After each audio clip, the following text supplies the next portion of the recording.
দেশ থেকে বিদেশ, খেলা থেকে বিনোদন, সব ধরনের খবর নিয়ে আমি মিঠু শুরু করছি নজরে দুনিয়া।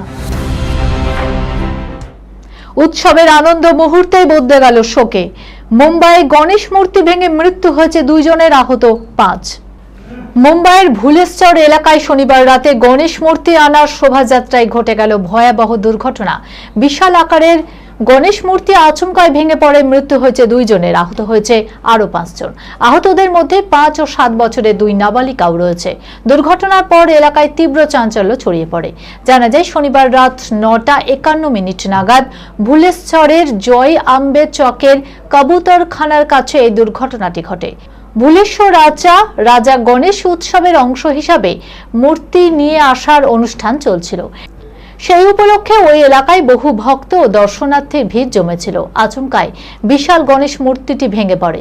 মূর্তির নিচে বা আশেপাশে থাকা বেশ কয়েকজন মানুষ দুর্ঘটনার কবলে পড়ে। একজনকে জোর করে বিয়ে, আর একজনের প্রেম মেনে নেয়নি পরিবার। একসঙ্গে বিষ খেলেন 2 বান্ধবী। ছোট থেকে একসঙ্গে বেড়ে ওঠা, একই স্কুলে পড়াশোনা, একে অপরের সুখ দুঃখ ভাগ করে নেওয়ার সঙ্গীও দুজনেই। এবার একসঙ্গে চরম সিদ্ধান্ত নিল 2 বান্ধবী। একসঙ্গে বিষ খেয়ে নিল দুজনেই। একজন বেঁচে গেলেও মৃত্যু হয় আর একজনের। উত্তরপ্রদেশের ভদোহি জেলার বাসিন্দা 18 বছর বয়সী কবিতা এবং 19 বছর বয়সী সাধনা সেই ছোটবেলার বন্ধু। পরিবারের লোকজন দুজনকেই উদ্ধার করে হাসপাতালে ভর্তি করে। চিকিৎসাধীন অবস্থায় কবিতা মারা যান হাসপাতালেই। তবে মৃত্যুর সঙ্গে পাঞ্জা লড়ে আপাতত স্থিতিশীল সাধনার জবানবন্দি রেকর্ড করা হয়েছে। কবিতার মৃতদেহ ময়নাতদন্তের জন্য পাঠানো হয়েছে। লাগাতার নির্যাতন প্রেমিকের, 11টি সন্তান চাইতেন, এখন আর মাই হতে চান না অভিনেত্রী। পিরিয়ড নিয়ে আজও লজ্জিত। কেন জানেন? চলুন দেখে নিই।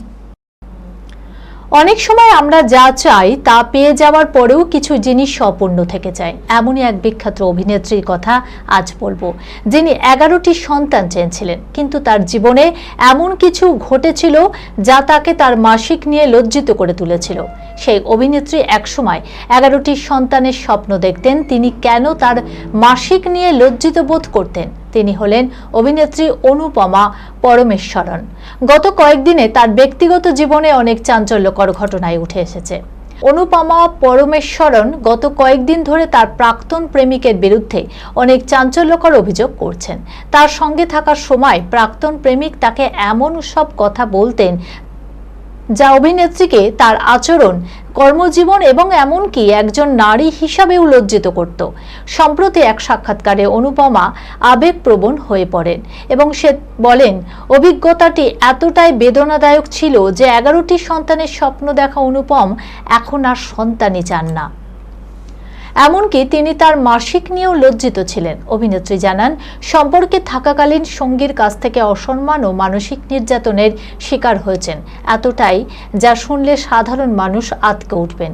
কেউ ভাবতেই পারবেন না যে শিক্ষিত এবং আত্মনির্ভর হয়েও অনুপমা এই ঘটনার মুখোমুখি হয়েছেন। পিরিয়ডের মতো একটি স্বাভাবিক বিষয়ের জন্য অপমানিত হওয়ায় নিজের অস্তিত্ব নিয়ে লজ্জিত বোধ করেছিলেন এই অভিনেত্রী। মানুষের মাংস খাওয়াই নাকি নেশা, হাজারেরও বেশি মানুষকে খেয়েছিল এই নরখাদক পরিবার। দেখুন, ভয় যে কোথায় ওতপ্রেতে বসে থাকে তা কেউ বলতে পারে না। রংটান ছবিটা যারা দেখেছেন তারা জানেন, কয়েকজন তরুণ তরুণী ভুল রাস্তায় চলে যাওয়ায় কত বড় বিপদের সামনেই পড়েছিল। ভূত প্রেত নয়, রক্ত মাংসের মানুষেরাই তাদের সামনে এসে পড়েছিল মূর্তিমান মৃত্যু হয়ে। কেননা তারা নরখাদক তথা ক্যানিবল, নরমাংস যাদের অতীব প্রিয়। এই ছবিটি এতই জনপ্রিয় হয় যে পরপর সিকুয়েল তৈরি হতে থাকে। এ যাবৎ 7টি ছবি তৈরি হয়েছে, কিন্তু বাস্তব ঘটনা আর সেই ঘটনা যেন সিনেমাকেও হার মানায়।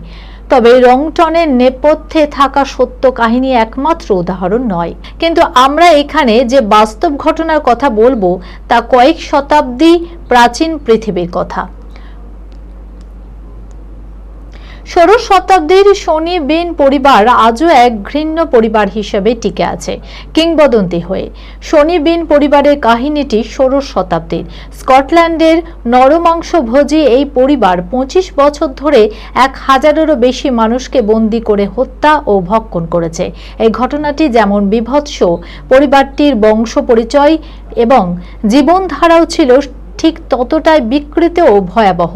কথিত আছে আলেকজান্ডার শনি বেন স্কটল্যান্ডের ইস্ট লোথিয়ানে জন্মগ্রহণ করেন। সেখানেই তার স্ত্রী ব্ল্যাক অ্যাগনেস ডগলাসের সঙ্গে তার সাক্ষাৎ হয়। দুজন মানুষই ছিলেন অদ্ভুত। এই খবরের সঙ্গে শেষ করলাম আজকের নজরে দুনিয়া। আপনারা দেখছেন টিভি 24 বাংলা, সংবাদ বিনোদন সারাদিন সারাক্ষণ।